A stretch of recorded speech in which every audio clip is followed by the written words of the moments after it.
What's up, everybody? This is Pastor Pete. I want to holler at the other pastors real fast about opportunity. Many people lament to me that they don't get enough opportunities. What they mean is, I don't have the opportunity to get in the pulpit very often. And they ask me, how do I get so many chances to preach at my church, so many opportunities to preach abroad? You see, we're looking at opportunity the wrong way. In the kingdom of God, we should always be looking to serve somebody. Paul put it this way. He said that as we have opportunity, we ought to do good to all, especially those who are of the household of faith. The first thing is we have to be looking to do good for all. Whether you're at the grocery store, at the church house, at your house, or on the job, you should always be looking for opportunities to bless somebody. As a bivocational pastor myself, I recognize that there is a lot of opportunities for me to bless somebody, encourage somebody, and minister to somebody outside of the setting of the local church. In fact, part of me being the local church is fulfilling that responsibility and that privilege. You see, we have opportunity all wrong. You should be looking for opportunity in obedience. Dare I say, even we should be looking at obedience as the opportunity. Wherever your pastor has you serving at this season in your life is a wonderful and beautiful opportunity for us to glorify the King of Kings and the Lord of Lords, to walk with somebody as they go through trials and tribulations, to lift up people, to weep with those who weep, rejoice with those who rejoice, and to just be a blessing.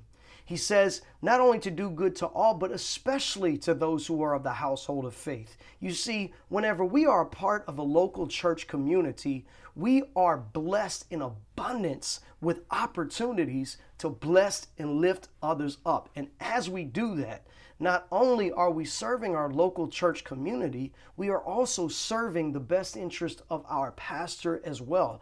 Most importantly, we are glorifying God in the highest. So I want you to start looking for opportunities in those little obediences. David, he delivered the cheese before he slayed the giant. And even before he delivered the cheese, he was a shepherd boy for his father. So look for the opportunity in obedience. Now listen, it's very important that you also understand this concept. If your pastor has given you a position in the church that is pastoral in nature, or every once in a while gives you the opportunity, even if it's just doing the pre-service announcements, here's the deal. They've already given you a great deal of opportunity. That is influence, and that's a very risky thing for your pastor to do.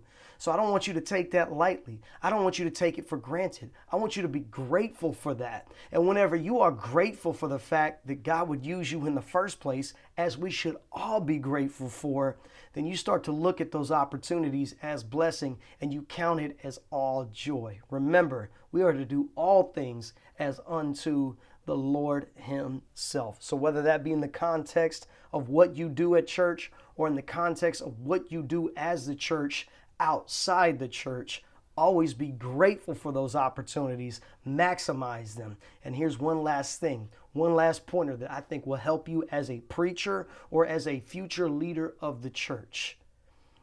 In those little obediences, in those opportunities, you will find that you can be equipped for the opportunities down the road where you are standing in front of a crowd. You'll have more to say, you'll have things of substance to say, and you'll be a blessing to everybody you speak to. So I want you to hold on to those memories. I want you to hold on to those opportunities, capitalize on them, do them with excellence, again, as unto the Lord, and I promise you God is going to bless you in that. It may not be with great riches. It may not be with fame, popularity. It may not be preaching to crowds of thousands. It may be some of those things. But here's what I know. He'll bless you in the fact that whenever you see what you're doing for the kingdom of God one day, you're going to be grateful that you took advantage of those opportunities. So stay blessed, stay faithful, stay encouraged, and be encouraging to your pastor. And that is how you live on top. I love you. I can't wait to talk to you again.